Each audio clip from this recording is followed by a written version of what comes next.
Part 1. The Wound. Chapter 1. Cynthia. Trouble never travels alone and usually arrives when you're expecting somebody else.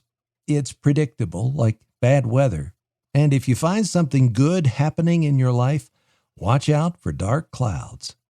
Now, if you live like this, and I often do, seeing the worst coming around the corner instead of something good, you'll always be looking over your shoulder, waiting for the other shoe to drop. When I was little, I overheard my grandmother say, "That Cynthia looks for weevils in her cotton candy." All the struggle and worry and fretting and thinking the worst never seems to get me where I want to be, but I can't help going for the ride. I suppose it's how I cope with life. I'm constantly thinking bad things are just around the corner. No matter how good life might be, I drive with one foot on the brake. Hope is a 4-letter word I have a hard time spelling in my soul. And I suppose I'm living in a rut that began 5 years ago. It was a rut I began digging long before that.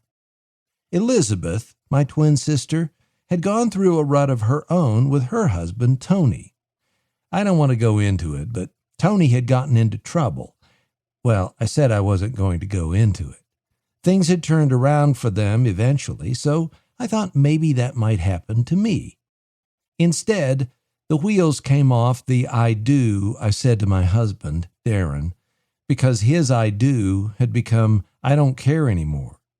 I reached out to Elizabeth for help, which is not the easiest thing for me to do. I don't go running to others willy-nilly with my problems. I just need you to understand that. Elizabeth tried to help, and she did to a point. But even if you have somebody who will walk through a dark valley with you, life can still hit you in the face with a brick. Which brings me back to my husband. The signs had been there all along, even when we were dating. I kick myself now for not seeing it, which is a double wound, a brick to the face, and I kick myself years later. What's up with that? I've got bruises on my bruises. I won't go into all I didn't see about Darren. That would take way too long. When I met Darren, I will not say that his middle name was Trouble, but I've often wondered. He was sweet as talcum and smooth as cow butter. He gave me compliments.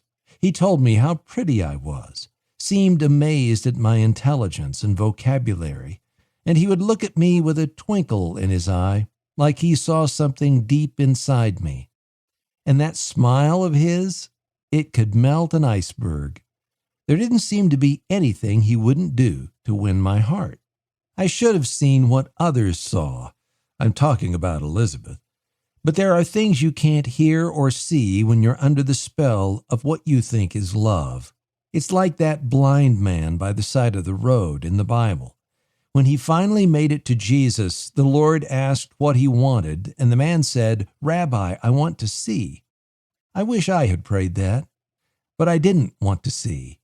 I wanted to stay blind because it felt too good keeping my eyes closed to the signs on the dashboard of my heart. I just slapped some duct tape over the flashing lights on the spaceship headed for planet Darren. I can still see him, down on one knee in the middle of a crowded restaurant. He put a sparkling ring on my finger, and my first thought was, what did he pawn? He didn't have a job, which was another truth I pushed aside. When I said yes, the people around us applauded, and Darren beamed. The waiter brought complimentary desserts, which was nice. It would have been nicer if Darren had offered to pay for dinner. But as I said, he was out of work, and I was flying high and couldn't wait to tell everybody. I didn't, of course, because the people who cared about me could see the road ahead and that the bridge was out.